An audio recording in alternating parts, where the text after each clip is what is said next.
생각으로 원인을 알 때와 마음이 알 때 그 힘이 다르다라는 것을 알게 됐다라고 하셨습니다. 본인이 외식을 한 후에 때로는 마음이 좀 안 좋아졌다라는 걸 느꼈는데 이번에 외식을 하면서 내가 로바를 이미 허용하고 있었다라는 것을 알았다라고 하셨습니다. 그래서 경각심이 생겼고 그다음에 외식을 할 때는 사티가 계속 있었다라고 하셨고요. 그러면서 이 탐심의 에너지가 일어나지 않는다라는 것을 느꼈다라고 하셨습니다. 그 음식을 먹으면서 마음이 아니까 이렇게 번뇌가 해결되는구나라는 그런 생각을 하게 됐다라고 하셨습니다. 예, 외식이라고 하면 대부분의 사람들이 아무래도 탐심이 있죠. 거기에 일어난 로바가 있죠. 기본적으로. 그쵸. 뭔가 그런 것 같아요. 늘 하던 것이 아니라 이건 뭔가 이렇게 특별한 것이다라고 생각할 때 그때 이렇게 우리가 조심해야 되는 건 뭐냐면 그 특별하다라고 생각되는 그 대상을 향해서 일어나는 로바를 우리는 되게 간과한다라는 거예요. 어떻게 보면 되게 당연시 여긴다라고 할 수 있는 것 같아요. 그건 괜찮아. 당연해. 그죠? 마치 어떤 사람이 나한테 막 욕하고 안 좋은 말을 하고 그랬을 때 그 사람을 향해서 화를 내는 건 당연하다라고 생각하는 것처럼. 밖에 나가서 외식을 한다거나 평소와는 다른 내 삶의 어떤 특히나 이제 보살님 같은 분은 일상의 루틴이 굉장히 그냥 진짜 플랫하게 진행되는 분이잖아요. 뭔가 이렇게 특별한 일이 따로 없잖아요, 지금은. 예, 혼자 계시고 하다 보니까, 뭐 직장 생활 지금 하시는 것도 아니고 하니까, 진짜, 정말, 다른 어떤 사람들보다 삶의 패턴 자체가 굉장히 일정한 분인 거죠. 그렇게 생활하다가 가끔씩 그 나의 어떤 그런 정해진 루틴과 좀 다른 어떤 일을 하게 되었을 때 마음이 자연스럽게 그 다른 일에 대해서 이게 좀 특별하다라고 생각할 때가 있을 거예요. 꽤 많을 거예요. 그렇죠? 자연스럽게. 그러다 보면 이게 대체로 사람들이 그렇죠, 아무래도. 근데 지혜의 힘이 강할 때는 그걸 특별하다고 전혀 생각하지 않죠. 근데 그런 지혜가 없을 때는 이거 그러니까 내 루틴과 좀 다른 걸 할 때는 좀 특별하다라고 생각하는 거예요. 그 특별한 것에 대해서는 좀가 평소와는 다르게 좀 탐심이 일어나도 우리가 좀 괜찮다라고 그냥 눈 감고 넘어가는 거죠. 그래서 탐심으로 그래서 평소에는 집에서 밥을 먹을 때는 그냥 수영을 하면서 먹다가도 밖에 나가면은 막 탐심으로 먹는 거예요. 물론 그 탐심을 보긴 하지만 아무래도 집에서 식사를 할 때보다 보는 쪽에 힘이 약할 수도 있는 것이고. 근데 그건 결국 뭐냐면 지혜에 달린 것이거든요. 이 법을 이해하는 지혜. 결국 이 파라마타를 얼마나 이해하는가에 따라서 달라지게 되는 것이에요. 파라마타에 대한 이해가 분명하다면은 수행할 줄 아는 지혜가 있고 파라마타에 대한 이해가 아주 분명하게 있으면은 내가 혼자 집에서 뭐 식사를 할 때나 여러 사람들과 함께 바깥에서 평소와 내가 접하지 못했던 더 맛있는 음식을 먹을 때나 사실은 마음은 여전히 파라마타 쪽에 가 있거든요. 그게 막 특별하다는 생각이 없는 거죠. 아까 제가 본문에도 그런 얘기 잠깐 했는데 지혜 힘이 정말 좋을 때는 어떤 것에 대해서도 와 이게 정말 좋다, 너무 좋다. 이건 안 좋은데 이게 너무 안 좋은데 이런 생각 자체를 안 하잖아요, 사실은. 그냥, 그렇구나. 이렇게 일어나는구나. 그게 그거예요. 어떤 것에 대해서도 마음이 자극을 받지 않아요. 무덤덤하게 일어나요. 그냥. 그게 이제 이렇게 외식을 갈 때도 이어지게 되는 거죠. 지혜힘이 좋을 때는. 그 육문의 대상들을 바라보는 거, 그걸 관찰하는 거, 한다라는 것에는 다름이 없으니까. 마음은 평소와 똑같이 할 일을 하고 있는 것이죠. 물론 그 중간중간에 좀 들뜸이 있을 수도 있어요. 다른 사람들과 막 이렇게 대화하면서 식사를 하고 하다 보면 분위기가 또 평소와는 다르고 하니까. 그렇지만 또 그런 들뜸 이런 부분도 바로바로 또 캐치가 되니까 바로 알아차림하게 되니까 또 크게 영향을 주지 않는 거죠. 평소와 거의 다르지 않는 그런 마음의 상태로 바깥에서 이제 식사를 할 수 있는 거죠. 그러니까 이게 이런 것도 우리가 경험하면서 느끼는 거 그거죠. 결국 바깥에 외부적인 것이 문제가 되는 건 아니라는 거예요. 수행을 함에 있어서. 다만 내 지혜가 아직 부족했기 때문에 그게 환경이 바뀜에 따라서 적응을 하지 못했던 거죠. 수행을 지금 어떻게 해야 되는가를 바로바로 적용을 시키지 못했던 것이죠. 이제 그런 지혜들이 이제 충분하고 파라마트에 대한 이해가 이제 충분하니까 보살님 경험하신 것처럼 말씀하신 것처럼 별로 영향을 안 받는 거예요. 그냥 꾸준하게 수행을 계속 하게 되는 것이죠. 네, 그래서 이게 결국은 일상에서 계속 사티가 이어지려면은 결국은 그건 거죠. 자연적 이치. 그리고 이 각각의 그 파라마타의 그 고유한 성질을 이해하는 이런 지혜. 그런 전반적인 그런 지혜 힘이 충분히 있다면은 일상에서 어떤 일이 예상하지 못한 어떤 일이 발생하더라도 마음 수행은 계속 할 수 있다라는 것입니다. 근데 그런 지혜를 우리가 계속 개발하기 위해서 그 노력을 하는 거죠. 나를 움직이게 하는 큰 힘은 습관인 것 같다라고 하셨고요. 그래서 수행하는 것이 습관이 되도록 노력 중이라고 하셨습니다. 그러다 보니까 사는 것이 많이 조용해졌는데 특히 가족이나 친구들 모임에서도 사띠를 계속 하는 힘이 좋아지니까 모임이 끝난 후 집에 와서도 예전보다 마음이 많이 조용해졌다고 하셨습니다. 수행에 고마움을 느끼고 있고 또 그만큼 수행을 열심히 해야겠다라고 그렇게 마음을 갖게 된다라고 하셨습니다. 그런데 먹을 때 이렇게 수행이 좀 힘든데 특히 식후에 본인이 좋아하는 그 디저트가 있고 그거에 대한 탐심이 여전히 있어서 안 먹어야지 하는데도 결국 먹게 된다라고 하셨습니다. 이게 습관이라고 하는 거 맞아요. 그거 수행하는 것이 습관이 되면 그건 무슨 말인가 하면 마음이 이제 알아서 수행을 한다라는 그런 의미예요. 더 이상 이게 내가 하는 일이 아닌 거죠. 그냥 저절로 하고 있는 거죠. 알아서. 네, 그렇게 됐을 때 우리가 마음 수행이 습관이 된다라고 이렇게 좀 표현을 하는 것이죠. 그렇게 되면 그만큼 우리가 일상에서도 특별한 노력 없이 사티가 이어진다라는 것이거든요. 그러니까 마음의 질이 점점 더 좋아지게 되는 것이죠. 새롭게 배우는 것도 많아지고. 그러다 보면 이렇게 사는 게 조용해진다라고 하셨는데 그건 왜 그런가 하면 보살님 마음이 조용해져서 그런 거예요. 번뇌가 강할수록 시끄럽거든요. 이게 꼭 바깥에 큰 소리가 나서 시끄러운 것이 아니라 내 마음의 소리가 너무 시끄럽고 말이 너무 많아요, 번뇌는. 그죠? 탐심이나 우리가 진심을 딱 보면 진짜 말이 많잖아요. 왜 말이 많을까라고 보면 지가 원하는 대로 하고 싶어 하는 거예요. 그 에너지가 굉장히 강한 거예요. 탐심도 그렇고 화의 마음도 그렇잖아요. 지가 원하는 대로 화를 내게 하고 싶은 거예요. 화를 내야 되는 것이에요. 계속 이제 일종의 뭐랄까 이게 꼬시는 거죠. 유혹하는 거죠. 계속 탐심의 마음이 그 화의 마음이 우리 경전에 보면 마치 마라가 나오잖아요. 그죠? 부처님을 유혹하려고 하고 막 하는 그런 것처럼.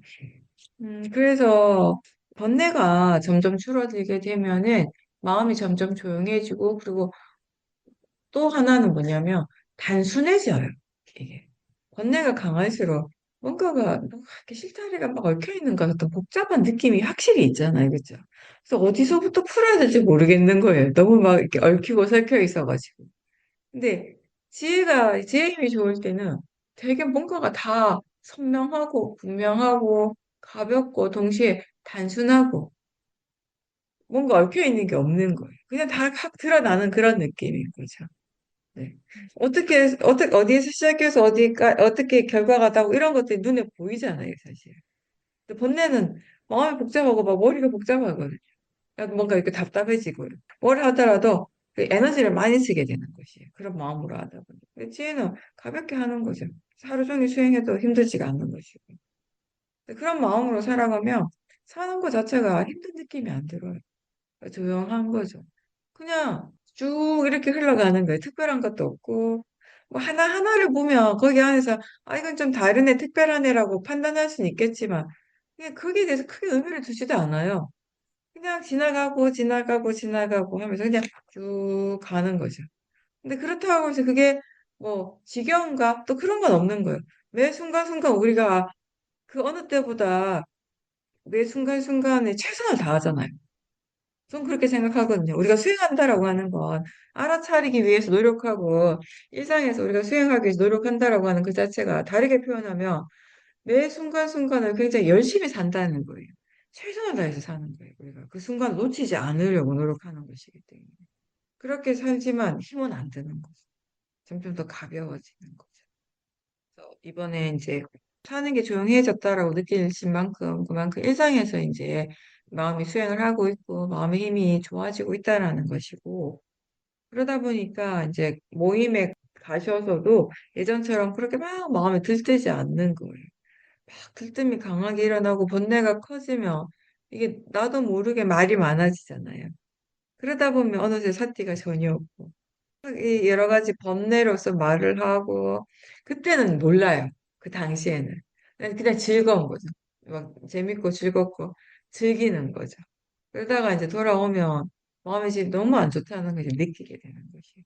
일단 지치잖아요. 힘들잖아요. 그렇죠? 뭔가 마음이다. 그러면서 아 내가 또 그랬구나. 내가 또 수행을 못했구나라고 자책을 하게 되고 후회하게 되고 이런 것들이 반복이었는데 이번에는 말을 할 때도 사티가 있었어요. 그러니까 크게 들뜨지 않고 가끔 들뜸이 일어나지만 또 그것도 대상으로 보고 또 가라앉고 그런 식으로. 그렇게 하니까 마음이 계속 이렇게 어느 정도는 유지가 됐던 거지, 그 고요함이. 그러니까 모임을 끝나고 집에 돌아오신 후에도 그 고요함이 계속 유지가 됐어요. 예전처럼 뭔가 뒤끝이 없는 거죠. 후회할 일이 거의 없고. 그러니까 마음이 계속 수영을 계속 지속하는 거죠. 일상에서 사띠가 이어진다면 그게 자기 자신에게 정말 편안하고 좋은 일입니다. 뭘 하더라도 힘들지 않게 할 수 있잖아요, 일단. 근데 여전히 먹을 때 이제 사띠가 잘 안 된다라고 하셨어요. 사띠가 완전히 안 되는 건 아니겠죠. 되지만 그 어떤 특정한 그 음식에 향해서 일어나는 탐심이 좀 강한 상태죠. 그 탐심을 봐야 되는 거예요. 제가 항상 그 얘기하잖아요. 이게 먹을 때 수영하는 것이 내가 이걸 먹어야 되는가 안 먹어야 되는가 이게 먹느냐 안 먹느냐의 문제는 아니라고요. 탐심에 관한 것이요, 이거는. 근데 우리는 자꾸 이걸 먹으면 안 된다라는 것에 자꾸 중점을 두려고 하는데 그게 아니라 먹느냐 안 먹느냐가 아니라 지금 이 탐심을 분명하게 대상으로 보고 있느냐, 그게 탐심에 대해서 무엇을 얼마나 이해하고 있는가에 대한 것이에요, 이건. 항상 거기에 대한 것이어야 돼요. 먹느냐 안 먹느냐에 대한 것이 아니라. 그죠? 이게 좋아하는 그 후식을 먹는 것이 이미 습관이 된 거예요. 근데 이 습관은 좋은 마음이 바탕이 돼서 일어나는 습관이 아니라 번뇌, 탐심이 베이스가 돼서 일어나는 습관이니까 고쳐야 되는 거죠. 얼마 전에 병원에서 검사를 하고 의사 선생님하고 상담을 했는데 선생님께서 드시고 싶은 거 다 드셔도 된다라고 그렇게 말씀했다라고 하셨습니다. 그리고 그 말을 들으면서 본인이 굉장히 기분이 좋아졌다라고 하셨습니다. 예, 의사 선생님은 몸을 고치는 것에 대한 얘기를 하시고, 몸에 대한 얘기를 하시고, 우리 마음에 대한 얘기를 하니까 좀 다를 수도 있죠. 그렇지. 예, 잡수시고 싶은 거 다 잡수세요 하는 그 말이 아주 저를 면죄부를 준 즐겁게 거. 저를 그죠? 아, 좀 괜찮은 것 같구나라고. 제가 그 얘기 자주 하잖아요. 이게 이 탐심이 굉장히 강해요. 그리고 이 탐심이 오랜 시간을 거쳐서 계속 꾸준하게 일어난 탐심은 굉장히 강한 탐심이에요. 이게 몇 번 본다고 참지. 해서 금방금방 사라지지 않거든요. 진짜 어렵거든요. 가만히 생각하면, 아이고, 내가 뭐 커피 한 잔 마시는 거 아니면 뭐 좀 케이크 한 조각 이렇게 먹는 거, 여기에 대한 탐심이 있어봤자 얼마나 있겠어. 이렇게 생각할 수 있는데 사실은 길게. 이게 오랜 시간 동안 계속 이렇게 일어나고 하면서 축적된 에너지라는 것이 있단 말이에요. 그 뿌리가 엄청 강하잖아요. 바깥에 어떤 풀이나 이런 나무 같은 것도 그래요. 겉으로 볼 때는 이렇게 약해 보이지만 그 밑에 뿌리가 굉장히 강한 것들이 있잖아요. 잘 안 죽잖아요. 겉으로 볼 때 막 커도 이 뿌리가 약하면 금방 죽어요. 관심 안 두면. 근데 이게 겉으로 드러나는 거는 별거 아닌 것처럼 드러나 있지만 그 밑에 뿌리가 엄청 단단할 수 있단 말이에요. 오랜 세월 동안 계속 축적되어 온 마음의 에너지라는 것이 있기 때문에. 네. 그래서 그게 윤회. 계속 반복하는 거예요. 탐심의 마음이 계속 반복하는 그 조건이 있으니까 계속 반복하는. 근데 그게 사실은 그 탐심이 그렇게 반복되어지고 강해지는 그 탐심이 보살님 느끼기에는 그 특정 음식에만 작용하는 거지만 그게 아니라는 것이. 다른 곳에도 그 탐심의 에너지가 작용할 수밖에 없어요. 당연히 그렇지 않겠어요? 이 탐심이 나는 이 음식에 관한 것에만 일어난 탐심이야라고 그렇게 정해진 탐심은 없어요. 탐심의 성질은 다 같단 말이에요. 그게 똑같이 적용이 될 수 있거든요. 그래서 그런 탐심이 지금 계속해서 반복해서 일어나고 있다라고 안다면 지금은 그 탐심을 대상으로 보려고 하는 노력을 하셔야 되는 거죠. 몸의 건강을 위해서 우리가 내가 먹어야 될 것과 먹지 말아야 될 것을 구분하는 것처럼 마음의 건강을 위해서 우리가 이거를 구분하고 지켜야 되는 부분들인 거죠, 이 부분은.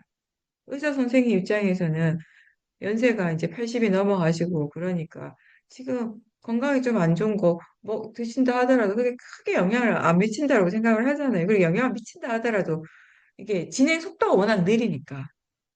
그래서 저도 그런 얘기 들었어요. 그 의사 선생님들이 연세가 뭐 75 정도 넘어가신 분들은 다 드셔도 된다고. 몸에 좀 지병이 있거나 하셔도 크게 신경 안 써도 되고, 왜냐하면 그게 진행 속도가 늦고 하니까 차라리 드시고 싶은 거 드시는 게 나을 수 있다. 이런 얘기를 하시긴 하더라고요. 몸에 대해서는 그래요.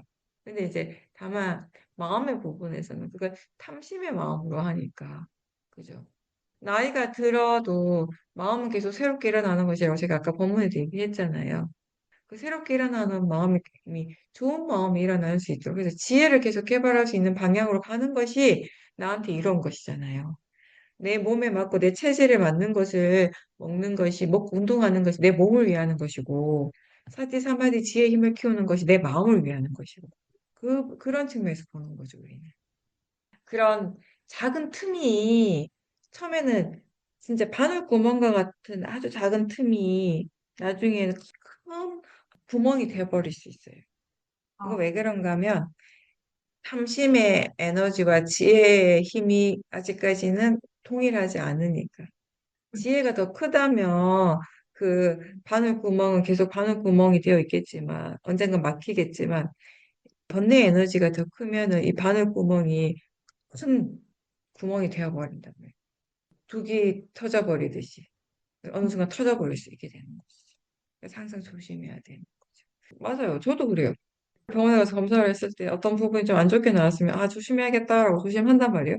다음에 병원에 가서 검사할 때 정상으로 돌아와요. 그러면 아 좀 괜찮네 이제 이러면 뭔가 하나가 조금 이렇게 터지기 시작하면 점점 자신도 모르는 사이 이 정도는 괜찮겠지 이 정도는 괜찮지라고 하는 그런 마음들이 계속 일어나는데 그 마음이 어떤 마음인지 그게 어떤 마음에서 일어나는 생각인지 우리가 봐야 되는 거죠. 알면서 해야 되는 거죠.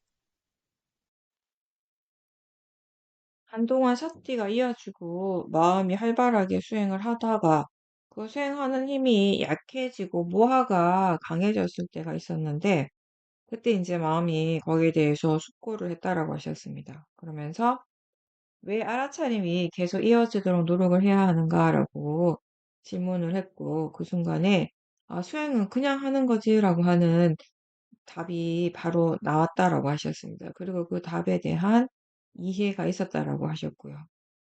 사띠 말고 따로 할 일이 없고 그걸 할 수밖에 없다라고 마음이 말을 했고 그러면서 그냥 하는 수행 그런 상태가 계속 이어졌고 사띠가 그렇게 꾸준하게 이어졌을 때 이번에 새롭게 알게 된 것이 그렇게 사띠가 이어질 때 그 마음의 상태, 그 느낌을 좋아하고 있었다라는 거.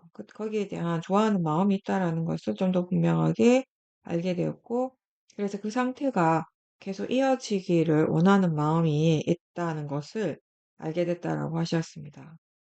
수행은 그냥 하는 것이고, 한순간에 일어나는 그 수행하는 마음에 의미를 두는 것이 중요하다라고 다시 알게 됐다라고 하셨습니다. 나라고 하는 그 마음에 관심을 두고 수행을 했는데, 일상에서 그 부분이 좀 더 포괄적으로 보인다라고 하셨습니다.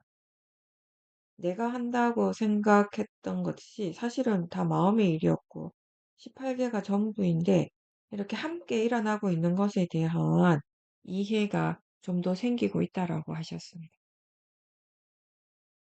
마음이라고 하는 것이 이제 이게 향상하지 않으니까 수행도 계속 이게 마음의 일이다 보니까 뭐 잘 될 때도 있고 잘 안 될 때도 있고 그렇죠. 근데 이제 예전만큼 뭐 잘 된다고 들뜨고 잘 안 된다고 뭐 실망하고 이런 건 크게 없어요. 그냥 잘 되면 잘 된다고 알고 잘 안 되면 안 된다라는 거 이제 알고 그 대신에 이번에처럼 마음이 좀 약해졌을 때 왜 그런가 하고 조사를 하는 거죠. 그쵸? 숙고한다라고 하는 거 조사를 하신 거예요. 전체적으로 이제 보는 거죠. 여기서 조사라고 하면 사실은 사티가 기본으로 깔려 있는 조사인 거잖아요. 숙고한다라고 하면 사람들이 그냥 생각한다라고만 생각할 수 있는데 사실은 후설님이 말씀하신 숙고라고 하는 건 조사고 조사는 항상 사티가 기본적으로 깔려서 있는 것이에요. 지금의 마음의 상태가 이렇고 그럼 그 전에 마음의 상태는 어땠고 느낌은 어땠고 세상에 대한 생각이 어떻게 일어났고 이런 것들을 다 이제 반조해 보는 것이니까 그렇게 하면서 수행이라고 하는 거는 그냥 하는 거다라고 마음이 얘기를 한 거예요.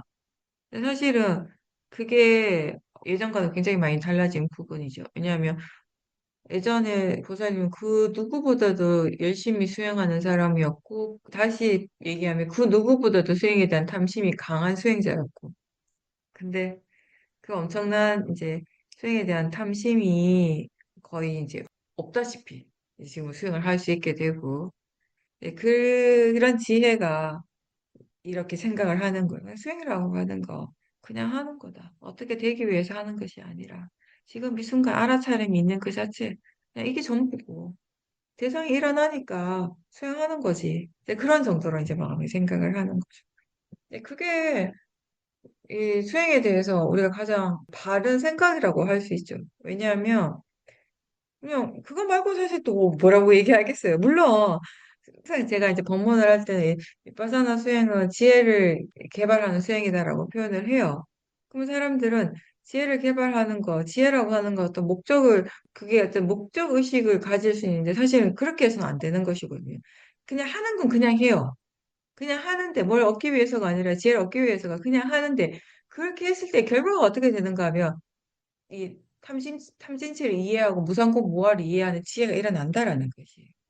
그 얘기를 우리가 하는 것이잖아요. 그죠? 바르게 수행을 한다면.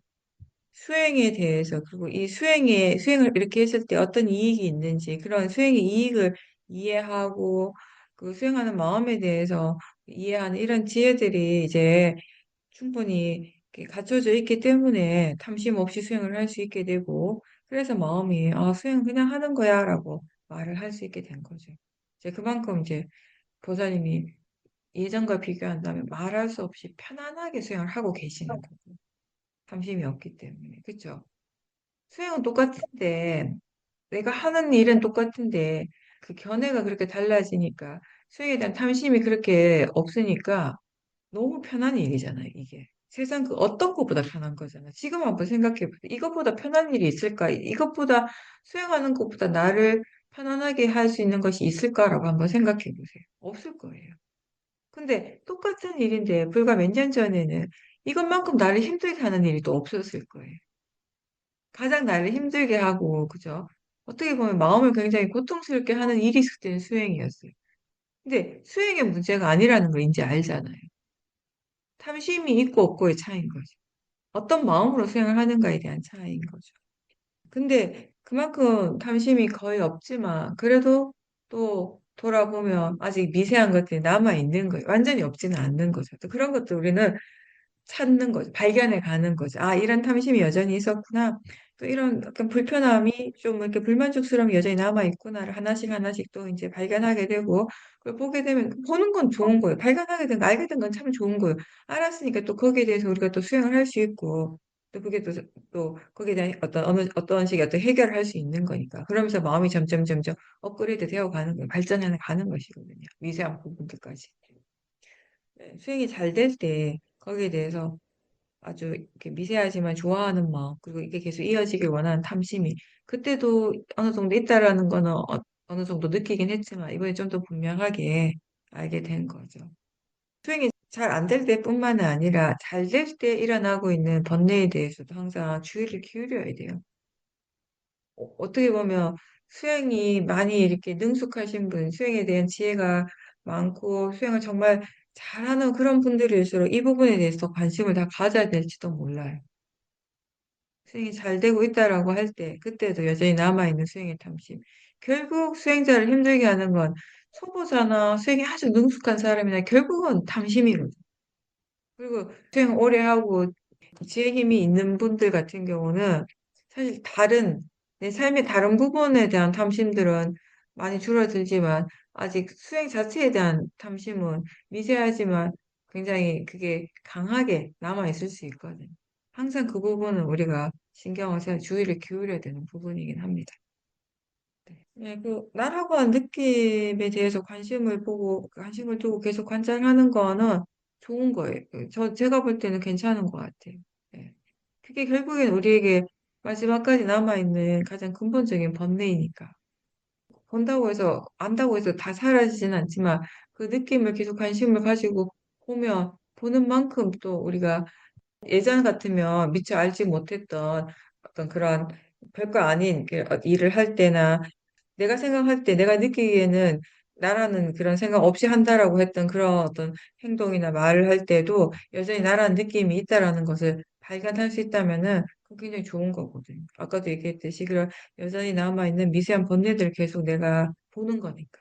이 부분에 있어서도. 또 그게 있기 때문에 사실은 아까 얘기했던 그런 탐심도 여전히 남아있는 것이거든. 연결돼 있는 거잖아요. 완전 따로따로가 아니잖아요. 그죠? 모아에서부터 우리가 탐심과 진심이 일어나는 것이니까. 탐심을 보는 건 당연한 것이고, 그 밑에 있는 토대가 되는 그 모아의 마음, 그 모아의 느낌을 대상으로 보는 연습 계속 해야 되는 건 맞죠. 요즘은 TV를 보면 잘 못 알아듣는 말들이 많은데, 어느 날 TV를 보다가 애견남, 테토녀 이런 단어가 나와서 무슨 말인지 남편분께 물어봤는데, 애견남은 여자 같은 남자고 테토녀는 남자 같은 여자라고 답을 하면서 남편께서 본인은 애견남이고 또 보살님은 테토녀라고 이렇게 얘기를 했는데 그 말을 들을 때는 순간 굉장히 엉뚱한 말이라고 생각을 했는데 다시 생각해 보니까 또 그럴 수도 있겠다라고 생각하고 모든 것이 계속 다 변하니까 어떻게 보는가에 따라 또 달라지는 것이니까 그럴 수도 있겠다라고 그렇게 생각했다라고 하셨습니다. 내가 나에 대해서 생각할 때, 나는 어떤 성향의 사람이라고 생각하는 것과 상대가 나에 대해서 저 사람은 어떤 사람이다, 어떤 성향을 가진 사람이다라고 하는 그게 일치할 때도 있지만 더 다를 수도 있는 거죠. 근데 저는 어떻게 생각하는가 하면 사람은 되게 다양한 부분들 다 갖고 있다라고 생각을 해요. 맞아요. 어떤 부분에 맞아요. 있어서는 이렇게 테토니아 같은 부분이 있을 수 있죠. 근데 어떤 부분에 있어서는 또 굉장히 여성스러울 수 있는 것이고, 또 어떤 한 사람이 남자의 경우 어떤 부분에서는 여성적인 부분이 있을 또 특히나 연세가 들수록 그러잖아요. 이렇게 남성 호르몬이 줄어든다면서요. 맞아요. 예, 예, 그러다 예. 보면 본인이 느끼기에는 내가 젊었을 때 안 이랬는데, 내가 젊었을 때 이렇게 감성적이지 않았는데 왜 이렇게 감성적이 되지? 막 이렇게 느낄 때가 있잖아요. 그런 거 보면 나 애견남인가 하실 수는 있죠. 근데 또 어떤 부분은 보면 굉장히 남성성이 이게 두드러질 수 있는 거예요. 저는 그게 다 함께 있는데 다만 그게 똑같이 동일한 비율로 있지는 않겠죠, 당연히. 어떤 사람의 경우는 이쪽이 더 강하고 어떤 사람은 저쪽이 더 강하고. 그러니까 우리가 MBTI도 그런 거잖아요.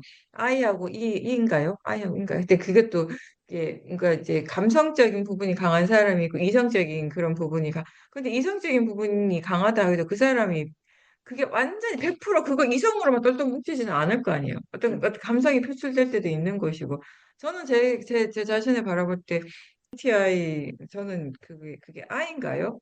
그거 좀 이성적인 부분이 더 강한 감성적인 이런 부분보다는 J, 이성적인 J하고 F. J하고 F. J하고 F예요, 그게. 예. 그럼 I는 뭐예요? 아예 내향적이고 외향적. 내성적. 예. I는 E는 외향. 내성적이고 E가 외향적인 외향. 거죠. 예. 그러니까 저는 제가 100% I라고 생각하는 사람이거든요. 100%제 성향은 I에 가까운 사람이거든요. 저는 어떤 성향이냐면 사람들하고 함께 있으면 굉장히 기가 빨리는 느낌. 에너지가 음, 엄청나게 많이 소모되는 스타일이에요, 사실. 저는 나한테 소모된 에너지를 이게 다시 이렇게 충족을 이렇게 시키려면은 다시 회복을 하려면 무조건 혼자 있어야 되는 사람. 근데 음, 혼자 있는 시간이 길어야 되는 사람이거든요. 혼자 있는 시간은 아무리 길어도 상관없는 사람이에요. 근데 사람들과 함께 있는 시간은 조금만 지나도 굉장히 힘들어하는 스타일이거든요. 근데 나를 잘 모르는 사람 보면 내가 그렇지 않다고 생각할 수 있는 거예요. 왜냐면 말을 막 많이 하니까 사람들하고 막 말 잘하니까 모르는 사람하고도 막 말을 잘 아니 제가 요즘에 아니, 저를 옛날부터 잘 아는 사람들이 저를 되게 신기하게 생각하는 게 뭐냐면 그냥 처음 보는 사람하고도 말을 잘한다는 거예요. 저보고. 제가 뭘 그런 사람이 아닌데 그게 저는 두 가지인 것 같아요. 나이가 들어서 그런 게 있는 것 같고 그리고 또 하나 뭐냐면 이게 제가 수행 인터뷰를 워낙 많이 하다 보니까 처음 보는 사람하고 그 말하는 경우 말하는 게 굉장히 많잖아요, 제가. 그러다 특히 예전에 호두마을 수행 법회를 할 때는 진짜 그게 처음에 쉽지는 않은데 그냥 법에 대한 얘기니까 또 그렇게 어렵지 않게 그냥 하긴 했어요. 그게 뭐 내 성향과는 상관없이 이제 법에 대한 얘기를 하다 보니까 그걸 오랜 시간 동안 하다 보니까 그런가라는 생각이 들기도 하는데 근데 그런 것들이 어쨌든 한 사람에게 있어서 여러 가지 면들이 다 있는 거예요. 다 있고 그리고 또 왜 그런 거 있잖아요. 내가 어떤 사람한테 어떤 부분, 나의 어떤 한 부분만을 보여주고 싶다면 내가 노력하면 어느 정도는 가능할 수 있잖아요. 근데 내가 그 사람과 24시간 함께 있으면 불가능하겠지만 잠깐 잠깐씩 만나는 사람들한테는 그런 것들이 보여지게 되는 거죠. 근데 사실은 다른 사람이 나를 어떻게 평가하는가는 우리한테 그렇게 중요하진 않으니까. 그렇지. 결국 그건 거죠. 사실 수행자 입장에서 본다면 내가 수행을 하지 않았다면 그게 굉장히 중요했을 것 같아요. 남이 음, 나를 어떻게 평가하는가가 굉장히 중요한 거예요. 왜냐하면 그게 곧 나라고 생각했을 것 같아요. 나의 정체성, 나 그 자체를 거기서 자꾸 찾으려고 했을 것 같아요. 많은 사람들이 그러잖아요. 특히 요즘은 SNS 많이 하고 그러다 보니까 더 그런 거예요. 남이 나한테 하는 평가를 굉장히 중요하게 생각하고 그게 꼭 나라고 믿는 것 같아요. 절대 그게 아닌데. 음, 어떻게 남이 보는 내가 나일 수가 있어요. 다른 사람이 어떻게 나를 알 수가 있어요? 나도 나를 잘 모르는데. 50년 넘게 이렇게 살고 있는 나도 나 자신에 대해서 아직 다 몰라가지고 수행을 하는데, 나를 알기 위해서 수행을 하는데, 모르는 것이 더 많은데, 지금 와서 보니까, 다른 사람이 나를 어떻게 안다라고. 그걸 그렇게 이렇게 신뢰하고 믿고, 그것 때문에 내가 그렇게 고통받아야 되겠냐고.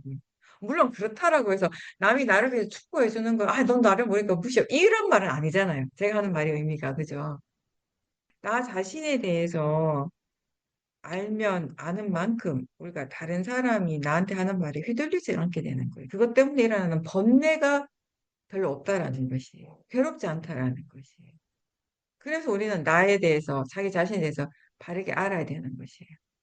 그게 살아가는 데 있어서 굉장히 안정감을 주게 하거든요. 나를 편안하게 하고, 나를 굉장히 이 땅에 딱 이렇게 든든하게 서 있게 하는 힘이 되는 것이, 흔들리지 않게 하는 힘이 되는 것이, 누가 무슨 말을 하더라도 내가 이렇게 바르게 살아갈 수 있는 그 원동력이 되는 것이거든요. 자기 자신을 이해하는 것이. 예, 그럼 오늘 여기까지 하고 마치겠습니다. 예.